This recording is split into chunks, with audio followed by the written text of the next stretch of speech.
Hello again and welcome back to English Today. This is DVD 17 and the fifth DVD of your upper intermediate level. And in this DVD, we'll begin with another 2 episodes of our story, That's Life, followed by our special TV programs, where our culinary experts will be talking about how to set the table. This will be followed by a discussion about e-commerce and about doing business on the internet.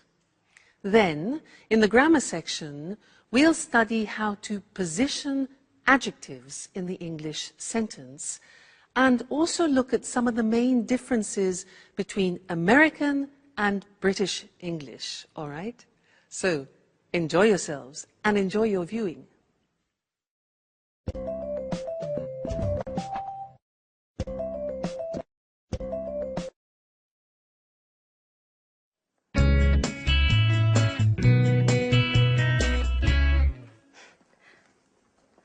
I knew it.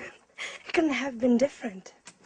But watch out! Oh, God. Did you hurt yourself? Oh, no. You should watch where you're going. Oh, no. Oh, no. I'm just walking into things. You know, I'm a bit absent-minded. When I was a kid, I was always falling over. I was always covered in bruises. But, oh, excuse me now. The first full moon of the summer. Just wonderful. Hey, what's the full moon got to do with anything? No, nothing. Come on, please. Tell me what you're reading. It's just a beautiful love story full of passion. It's a love story between a young lady of the nobility and a farmer. The girl's father wants her to marry a lord and is against the relationship. So he arranges to have the young farmer kidnapped and locked away in a secret room to die of hunger and thirst. What a sad story. Isn't it rather depressing? Well, oh, wait a minute. I haven't finished. The kidnapping happened on the first full moon of the summer. Just a moment before, the 2 lovers had arranged to meet. Legend says that every year on that night, the young girls return to look for her lover. Do you see? What should I see? It's a legend. Don't tell me I should believe in such a stupid thing. Well, on the contrary, I think you should. This is the interesting part. This love story took place here, in this house. And tonight, there's the first full moon of the summer. Oh, this is so exciting. I know this holiday would bring some pleasant surprises. You must be mad. And by the way, where on earth did you find this book? Well, up in the Arctic. It must have been written by one of Paolo's ancestors. If I'd known that room contained some treasures like this book, I'd lock myself in there for the whole holiday. You shouldn't go nosing around everywhere, Michelle. Well, then you should leave me alone then. I'm going to get the others together now, and we'll devise a plan for tonight so we can look for the young girl's ghost.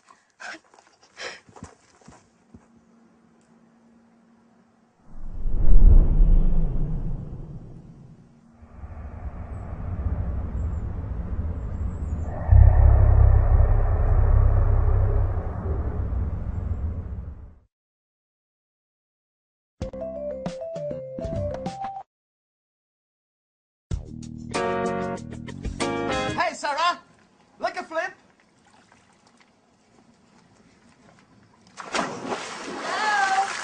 Hello. I'm glad you're here. We've been here since noon. You've made an incredible discovery. What's this about?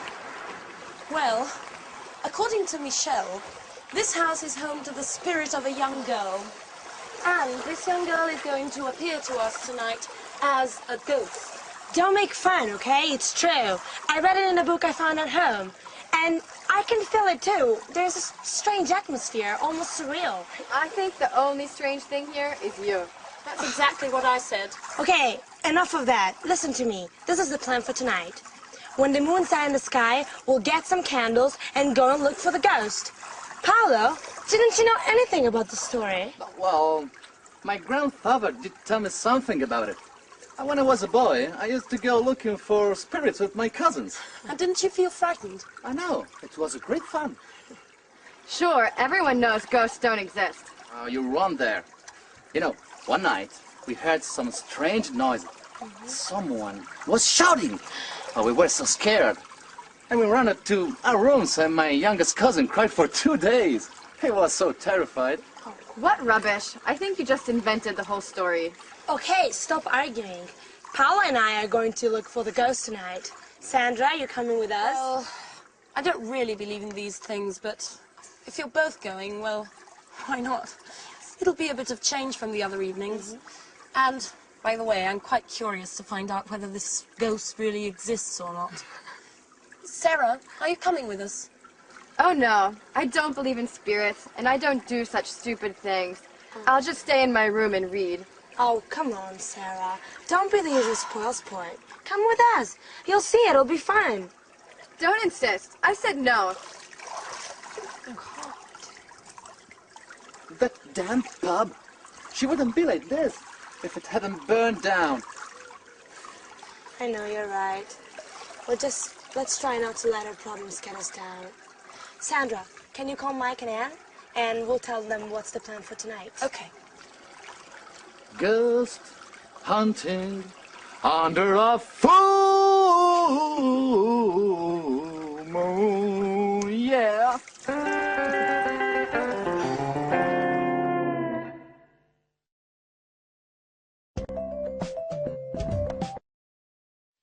Hi everyone, and welcome back for another lesson. Now, as you've been watching our story, That's Life, you've probably noticed that there are different Englishes, different accents, like British English, American English, Australian English. Yeah, now you can often notice that from the accent. But we don't only notice the difference from the accent. There are also differences in vocabulary. And this is something that I want to look at with you now, especially between British English and American English. So we'll look at the screen and you can see the words written. Because British English and American English, when I meet, for example, an American person, I usually don't have any problems understanding. But occasionally, let me tell you this story. An American said to me once, he said, hey, do you have a moose? And I didn't know what to answer. He said, do you have a moose? Now, in the English language, a moose is either the dessert that you eat at the end of a meal, like chocolate mousse, or it's the animal with antlers that you see in Canada. So none of those things were appropriate for the situation that we were in. So I had to say, sorry, what do you mean by moose? And for him, the moose was a mattress. You know, part of the bed that you sleep on, a moose was a mattress. So I was just flabbergasted. I could never have guessed that a moose was a mattress. So let me show you or introduce you, maybe you know some of these already, especially if you watch the cinema a lot.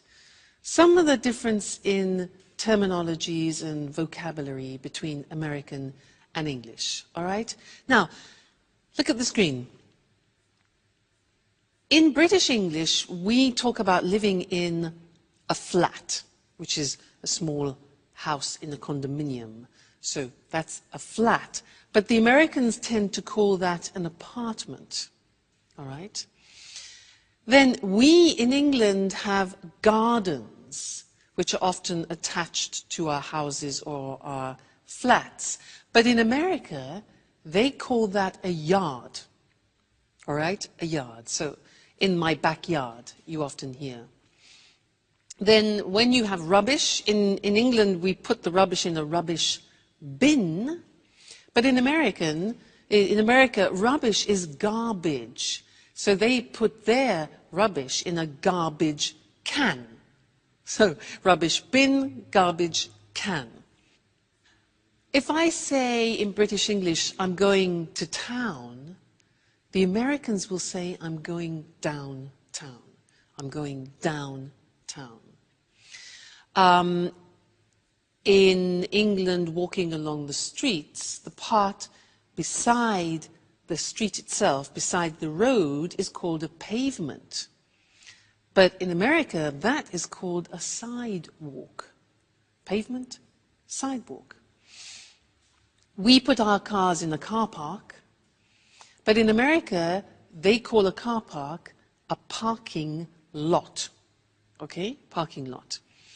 In Britain, we drive on motorways, whereas in America, you will hear the word freeway or highway or even superhighway. All right, so motorway in Britain, freeway, highway in America. Then when all the roads come together, we call that in English a junction. But the Americans call it an intersection. Junction, intersection. When we are traveling in our cars, we go and we buy petrol. The Americans buy gas or gasoline. For us, gas is a liquid air. So, gas, gasoline, in British English is petrol. Okay? Then, in England, we go to the cinema. In America, they prefer often to use movies, go to the movies. Then, for example, if you go to a theatre and you want to go to the wardrobe, for example, and leave your coats, etc., very often in America, that is called the closet. So, wardrobe, closet. Then, if you're in a restaurant, to begin with, we in England have a starter. The Americans have an appetizer. And this is very interesting. When you take potatoes and you fry them, and for example, you have it with steak, in English, those are called chips. The Americans use French fries. Now, in English, when you have a bag, for example, at a party, if you're having an aperitif, we often have nuts and what we call crisps. Now, crisps are very thin pieces of potato, chopped up very finely, and then cooked, usually in hot oil, and put in plastic bags. Now, we call those crisps, but the Americans call them potato chips. So it's very confusing.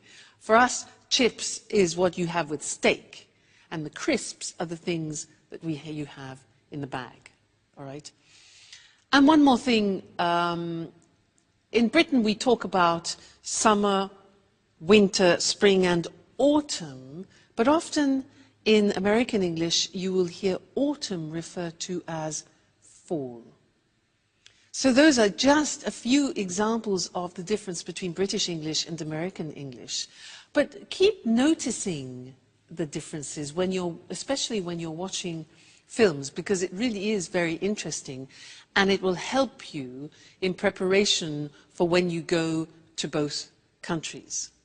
All right, so good to see you again, and I look forward to seeing you again in the next lesson. Bye.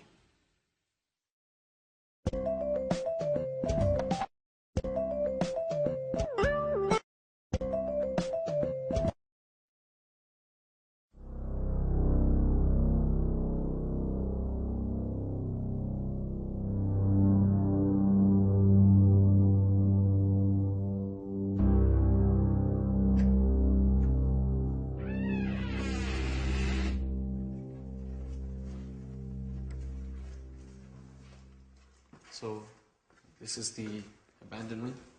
Yeah? Oh, I should never have got involved in this charade. I still can't believe you persuaded me to come along. Oh, come on, Anne. You'll have fun. You won't regret. Can anyone tell me exactly what it is we're looking for? Mike, do you ever listen when people talk to you? We're looking for the ghost of a young girl. Legend says that when the full moon's high in the sky, she returns here to look for a young lover. She walks up and down the secret spot where she used to meet him. And where is the secret spot? Well, we don't know. But Paolo told me that last year he'd heard strange sounds coming from this house. Huh, we can start from here. Where here? How can we possibly if we can't see anything in the dark? Don't worry. I know this place very well. Okay, silent. Otherwise, we're not gonna hear anything.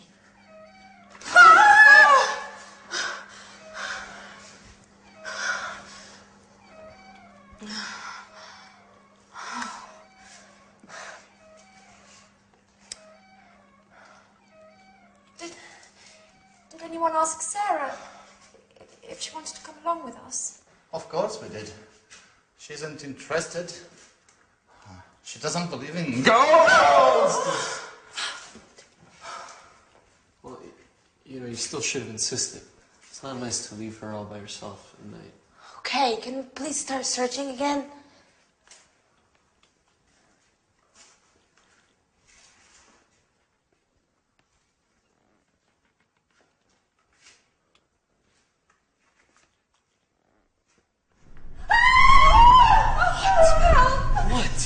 There's somebody here. Somebody I don't see anything. Are you sure? touched me on my shoulder. Yes, I'm sure. I'm sure they squeezed my shoulder.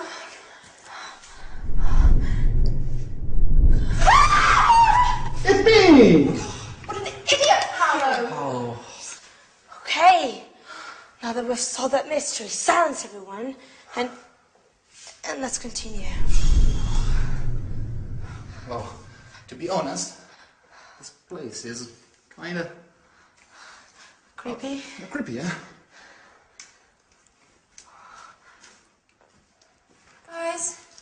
Guys, wait for us. Please.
Crikey, I'm not feeling very well. I think I'm going to faint. Shut up. Well, no, we read about you and we want to get to know you. I don't like intruders. Do you know what happens to the people who cross my path? What happens? A horrible death. You must choose between being burnt alive or being eaten by wolves. Oh my God. Listen, Miss Lady Ghost. I think there must be some misunderstanding here. We're all going to leave now and let you look for your lover in peace and quiet. Right, everyone? Don't move an inch. It's too late. Your fate has been decided. Oh, I beg you, please don't kill us. I didn't even want to come. They forced me to come with them. Really. Be quiet! Now, all of you, close your eyes and put your hands up in the air. And now...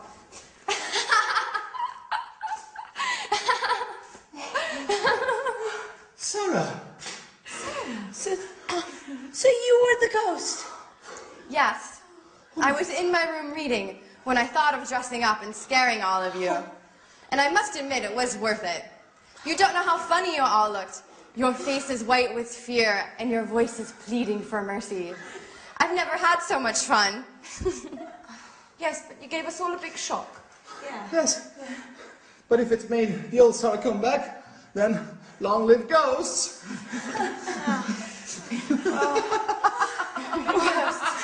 Yes.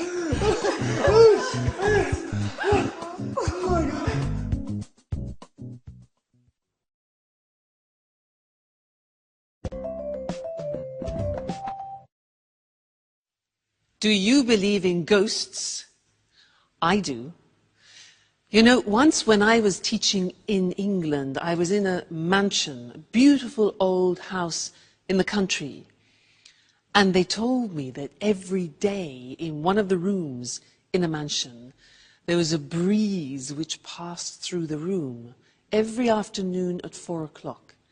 And they said it was a friendly ghost, a woman, who haunted the house every day she passed through the room at 4 o'clock on the dot. I believe in ghosts.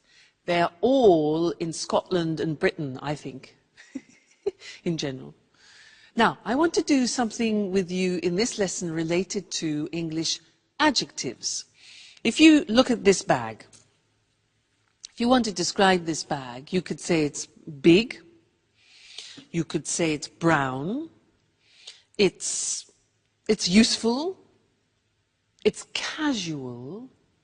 So these are a few adjectives which you could use to describe the bag. Now, the problem is if you want to use more than one or two adjectives before the noun, how do you order them?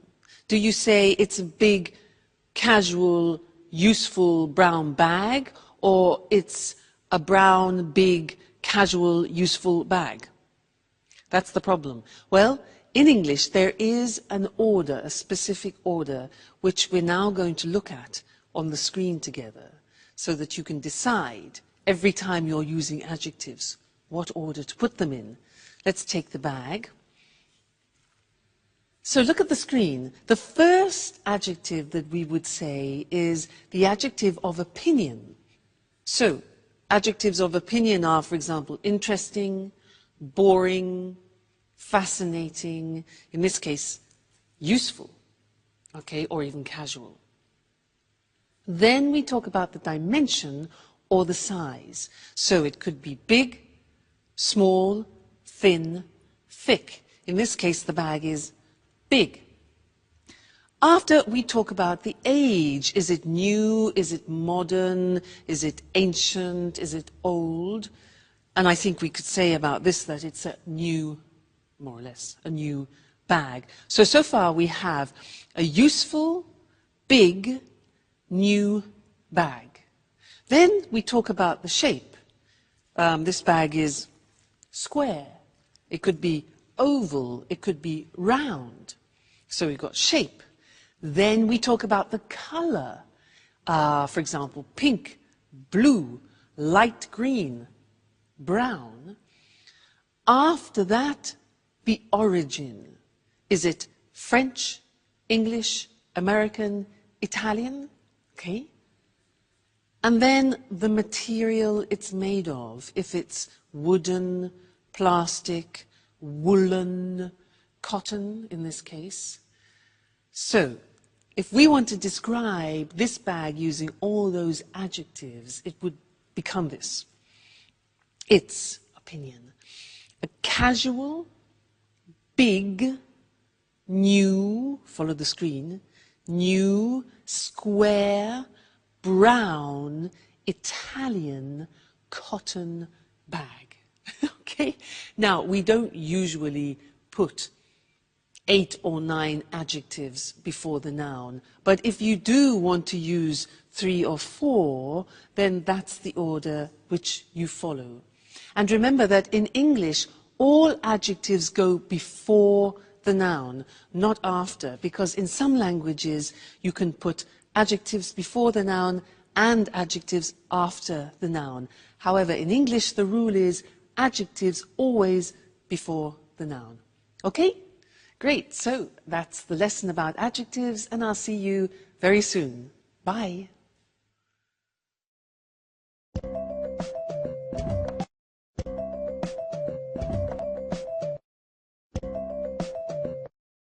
Welcome to Cooking Today. Hi, Lisa. Good to see you. Good to see you again, Nancy. Lisa, tell us what you're going to talk about this time. I've chosen a letter in particular. I've received so many. Here we are. It comes from Lynn. Dear Lisa, you're the person I most admire in my life. Please help me. My husband has decided to invite his boss and wife for dinner. And I've no idea how to arrange a formal table setting. Husbands can be so insensitive. Well, dear Lynn, you don't need bone china, silverware or crystal to set an attractive table. Where does one begin? I'd start with a table covering. The ideal tablecloth for a formal dinner is a damask one, or a cloth with delicate embroidery. Can it be placed over a bare table? You'd better place a protective padded cloth underneath. What do you think about placemats? They're acceptable for every occasion except formal dinners. And table runners, aren't they pretty? They are, and very trendy nowadays since they come in a wide range of colours. Now, tell us about napkins. They're usually sold as a coordinated set with tablecloths. She's not supposed to use paper napkins, I suppose. Oh, it's considered a bit crass. You can use paper napkins for picnics. Is a napkin ring necessary? Why not? In the past, each family member would have one, either of wood or engraved silver. Today, they're available in many materials and styles. Now, what about dinnerware? I think that a set of one-colour dishes would be very smart. Round plain plates, a side plate, and serving dishes are perfect. What about glassware?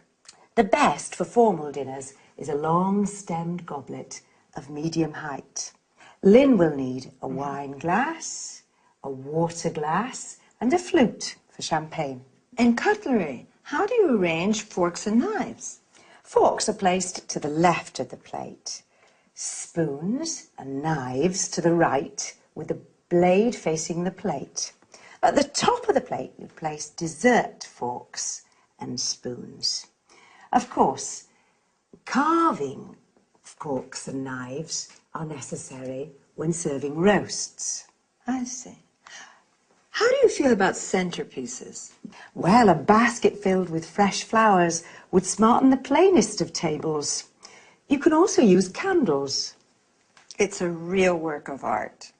Yes, and a pretty setting makes food taste better. Thank you, Lisa, for this informative chat. It was a pleasure.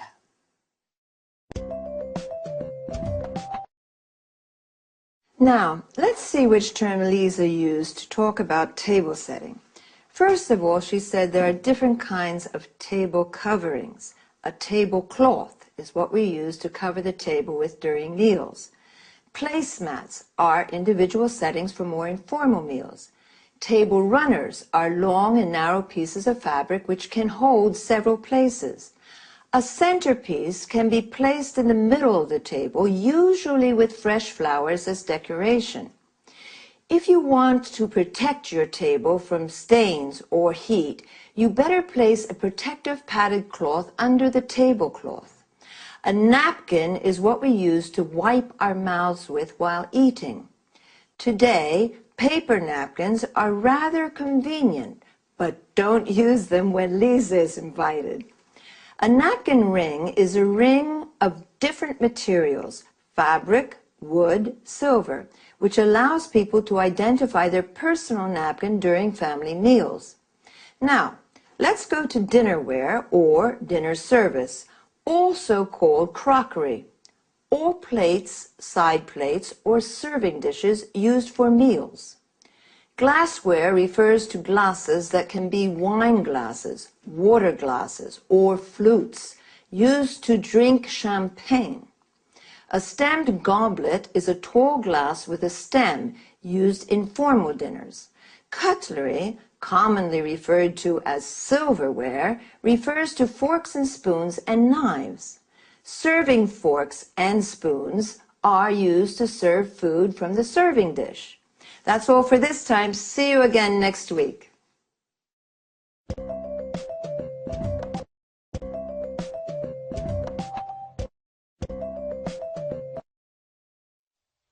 It's the new frontier of retailing.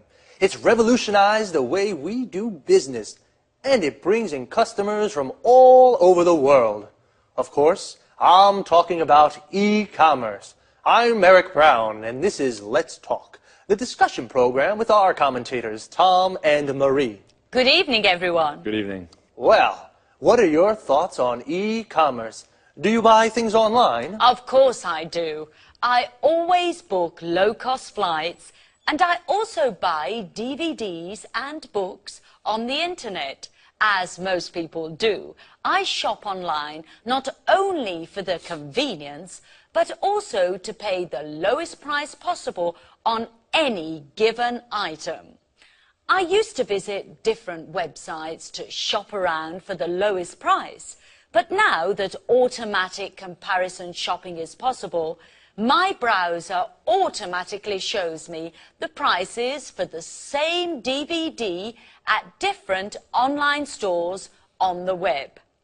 I can easily compare prices and choose which one to buy. Marie, did you know that you're a typical online shopper? In fact, 52% of online shoppers buy books, 41% buy leisure and travel items, including holidays and flights, and 40% buy DVDs and CDs. Well, Eric, online shopping is very popular today. In the UK, for example, 48% of people regularly shop on the internet. Did you know that economists put the value of online shopping in the UK at £2.26 billion and that the e-retail market is growing by 32% a year? Actually, that doesn't surprise me. E-commerce is having a huge impact on the way we do business. It's increasing markets, improving efficiency and effectiveness, and is transforming business processes. Tom, why are you so quiet? What do you think about e-commerce? Well, to tell you the truth, I'm very skeptical about e-commerce for many reasons. Why exactly are you skeptical? Well, let's start with the issue of security. Credit card details can be stolen, and it's possible to order goods from bogus companies, ones that don't really exist. There are also lots of scams to trick people into handing over their login details for online banking, and then their accounts are emptied. So, according to you, buying things online is risky. Yes.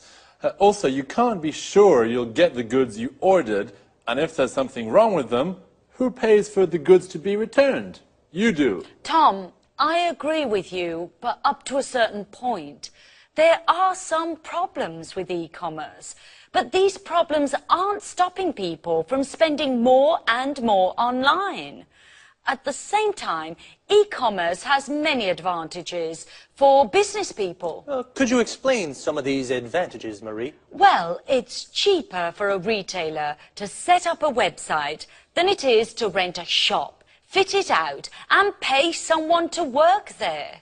Besides, a website has global reach, so customers can come from all over the world. Okay, an interesting discussion. But I'm afraid, yet again, we've run out of time.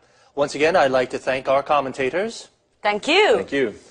And goodbye to everyone. And see you again next week for another edition of Let's Talk. The topic today was e-commerce, electronic buying and selling. More specifically, we spoke about e-retailing and online shopping. Retailing is the selling of goods directly to consumers. Consumers are the people who buy goods. Online means with the internet. So, online shopping is buying things on the internet.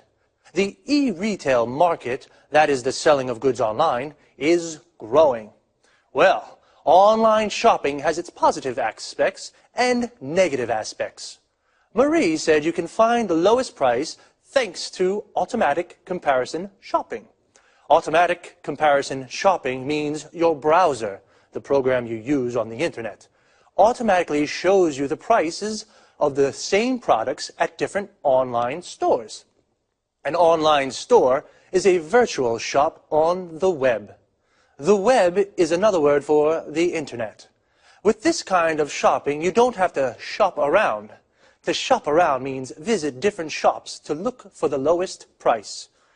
It's cheaper for retailers, people who sell goods to consumers, to set up a website Then to fit out a shop. To set up a website means to develop a website.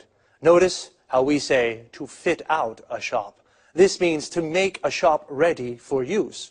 For example, add shelves, lights, mirrors. Tom, on the other hand, is skeptical about e-commerce. This means he has doubts. He says online shopping is a risk. There are lots of bogus companies.